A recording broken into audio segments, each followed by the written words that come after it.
Welcome to part 4.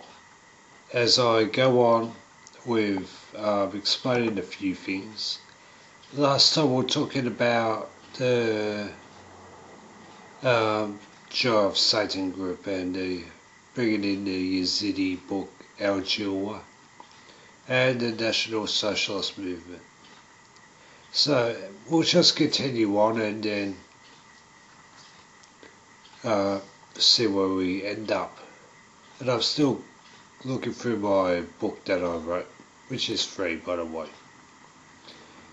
Now, as I was explaining the different types of Satanism and how it's gone through today and what's available, there's a sect of Satanism that combines the beliefs of the Yazidis along with the ancient Sumerians concerning the Anunnaki, those who were cast on earth, and the Igigi, those of the heavens. But when you look at Satanism, it seems now people have taken all sorts of various creeds, beliefs, practices, and moulded them into whatever they're practicing. So you may be wondering, why does Satanism do this? It doesn't because it has to. There's no alternative. Satanism cannot ever ring true. As I mentioned in a previous clip, Satanism is basically an inverted Abrahamic faith. So all it can really do is pervert and corrupt practices, which are amongst Christianity, Judaism, Islam, and the like. So with the ones that believe in the ancient Sumerian stuff, they tend to believe that God, Satan, the angels, and so on are all aliens. They get around in UFOs or something like that. Satanism cannot ring true. As I said, it is not magic, it is sorcery. You don't have black magic, you have black sorcery. Now sorcery at any given time is a 50-50 bet on whether you succeed or not. When I practice sorcery, I only ask for basic things, and that's why I believe I was successful most of the time. It doesn't guarantee it, but there is an order and there's something we are told that God does permit the secondary causes to act. That means if it's really not all that important, God will not intervene directly. So that's where you get a lot of the success stories about black magic from. You take a few victories and you say, look, I'm a magus, I'm whatever. And there's nothing empirical behind it. It's just like, I don't know if you can compare it to Kabbalah. Kabbalah at least has some sort of explanation, and a logical one at that, as to why the magic works if you're using a Kabbalah, or practical Kabbalah as it's often called. With Satanism, not really. You have some planetary aspects, and you also have days like Halloween. And the reason why Halloween is considered important amongst Satanists for practicing magic is because you have all sorts of people, from the very old to the very young. They're in a chaotic mode. They're running around.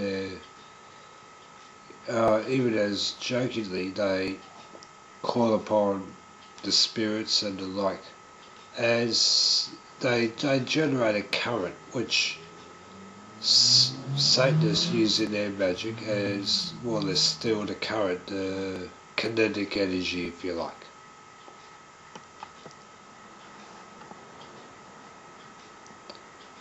Just stop for a moment. Back on again. Now, should you be worried about Satanism that's been reinvented like 25 times over, bits and pieces added onto it? No, not as a spiritual belief, but you should worry when it starts to become a basis for ideology, where we see now anything for a dollar, anything for celebrity, anything for lifestyle. And Satanism does grant you that to an extent, but you want to make sure who your Satan is. If it's Lucifer, you probably won't be that determined or that narrow-minded. If it's Moloch, then you're really selling yourself quite cheaply. I never really had much to do with Moloch. He's what you call psychotic. If you imagine a giant block of marble, say 50 stories high, 50 stories wide, and 50 stories deep, like a big cube. And now you imagine that cube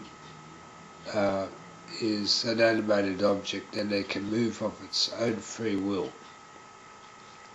You could walk past it and it might not do anything, but you could walk past it and simply slide and grind you into the dirt. Unpredictable, that's what Moloch is.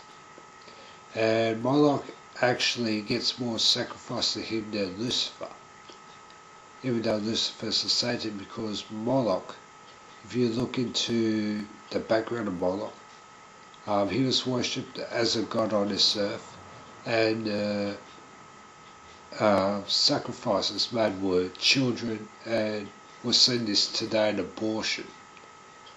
And you might say, well, that abortion's got nothing to do with Moloch, but you don't know, one, the people who are actually performing the abortions, and two, if you follow certain rules, like in abortion, you rip the baby out and then you throw it into an incinerator. If you look at ancient times with Moloch, the children were always burnt. So that may be for another time, but I just wanted to point that out while I'm at it.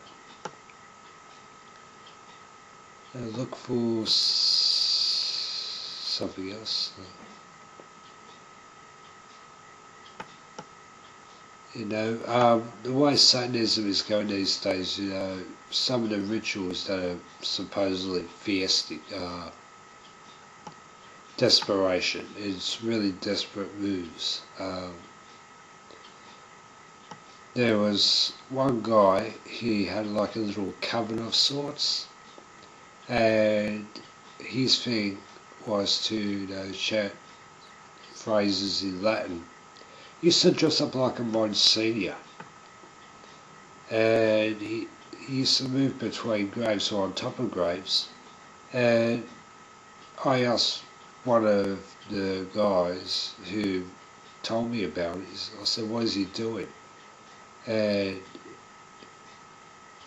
I was told, because he wears that Monsignor skirt, he actually craps on the graves. That's how he serves Satan. And it's really desperation stuff, because they're running on empty, basically. Now, just looking at some common things you'd be wondering about. Homosexuality. Now, some homosexuals might think, oh, well, if God hates us, then Satan must like us. No. Same social prejudices still apply. It's more or less along the line of don't ask, don't tell, much as you find homosexual Christians.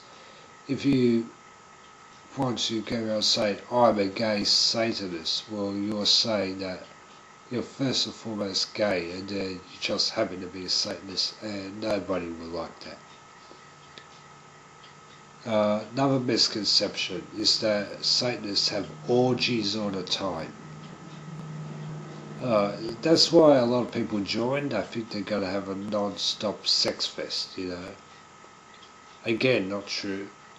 Uh, you know, even though I was a young guy back then, you know, to me, learning magic was more important than getting laid, and you find a lot of the serious people actually have the same idea. And remember, I said 90% of the people who get involved with Satanism are desperate, and desperate people don't make for good sex. You know, our priorities, you know, with the guys I was hanging out with, and I'll tell you a bit about that later on. Our first and foremost aim was occult magic. That's all we really signed up for, you know, but we just happened to choose Satan because it was an easy path. And